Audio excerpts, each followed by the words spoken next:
छायावाद के चौथे प्रमुख स्तंभ की बात करें तो महादेवी वर्मा जी हैं। और महादेवी वर्मा जी की बात करें तो महादेवी वर्मा जी का सबसे पहले हम लोग संक्षिप्त जीवन वृत्त देखेंगे, इसके बाद इनकी संपूर्ण रचनाओं को ट्रिक से याद करेंगे। ठीक है ना। बात करें जन्म समय 1907 में, मृत्यु 1987 ईस्वी में हुई, जन्मस्थान फर्रुखाबाद, मृत्यु इलाहाबाद में हुई थी, पिता गोविंद प्रसाद और उपाधि इनको मिली थी आधुनिक युग की मीरा। दिमाग में रखिए। ठीक है ना।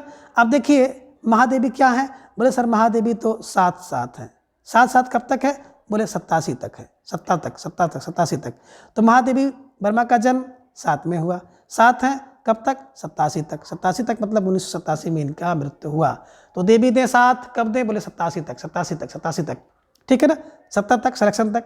तो दिमाग में रखिएगा देवी दे 7, 1907 में जन्म हुआ, मृत्यु 87 में, तो देवी 7 दें, देवी 7 दें। जन्म से लेकर के मृत्यु तक क्या करें, 7 दें। ठीक है ना।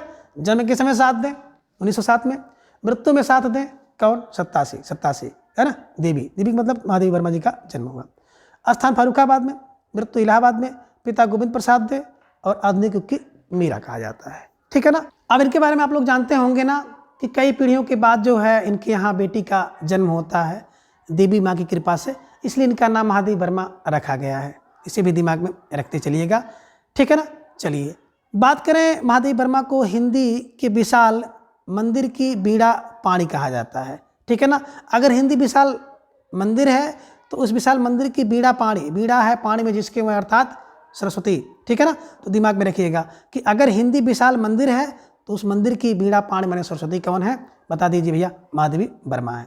ठीक है। चलिए आगे महादेवी वर्मा जी की बात करें तो महत्वपूर्ण काव्य कृतियाँ निम्नांकित हैं, जिनमें पहली कृति इनकी है निहार 1930 में, रश्मि 1932 में, नीरजा 1935 में, सांध्य गीत 1936 में, यामा 1940 में, दीप शिखा 1942 में और सप्तपर्णा 1960 में। कैसे दिमाग में रखें, तो देखिए दिमाग की बात आ जाएगी। तो देखिए एक क्लू बनाइएगा। क्लू क्या है, बोले निहार कर, कौन, बोले रश्मि, किसकी, नीरजा, है ना। निहार कर रश्मि और नीरजा क्या करती हैं, देवी का दर्शन करते हैं, यानी कि देवी फार महादेवी वर्मा। ठीक है ना।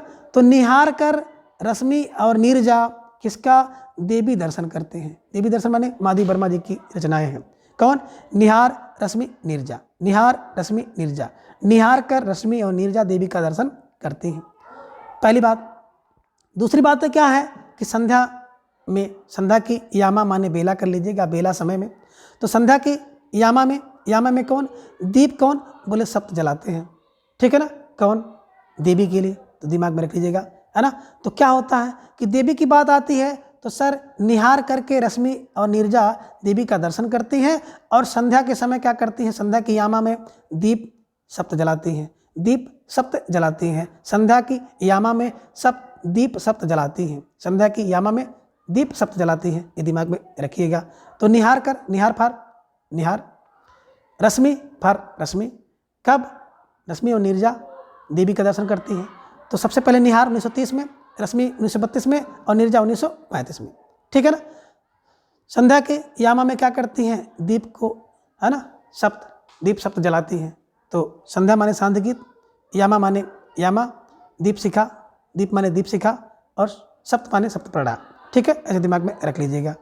चलिए अगर सन की बात करें, सन भी देख लीजिएगा। निहार, है ना, तीनों और निहारो।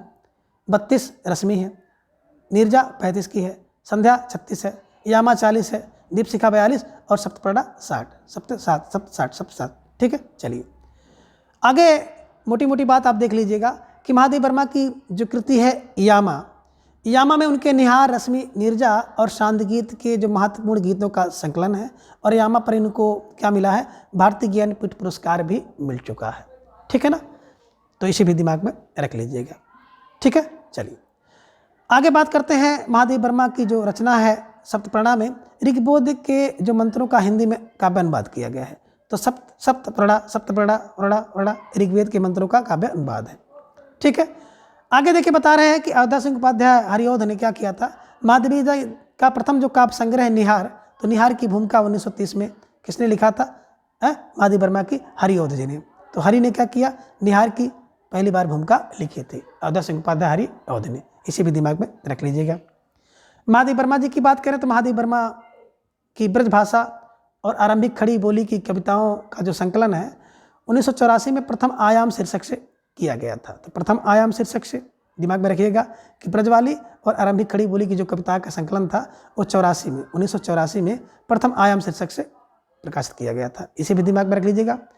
और महादेव वर्मा जी की बात करें तो महादेव वर्मा जी बौद्ध धर्म से प्रभावित थे, ठीक है ना। और सर्वाधिक इनको जो प्रतीक था दीपक और बादल प्रिय था, ठीक है ना। तो दीपक और बादल इसको देवी को प्रिय है, ये भी दिमाग में रख लीजिएगा। एक बार मोटी तरफ से ये देख लीजिए मोटी बात कि यामा पर क्या मिला, ज्ञानपीठ पुरस्कार मिला था। यामा पर क्या है, निहार रश्मि और शांत गीत के गीतों का संकलन है। बात करें सप्तपड़ा ऋग्वेद के मंत्रों का काव्य अनुवाद है। बात करें प्रथम काव्य संग्रह निहार की भूमिका अध्याय जी ने लिखी है, ठीक है ना। और ब्रजभाषा और खड़ी बोली की जो कविता का संकलन प्रथम आयाम में किया गया है और बौद्ध दर्शन से प्रभावित थे और इनको प्रिय था दीपक और बादल, ठीक है।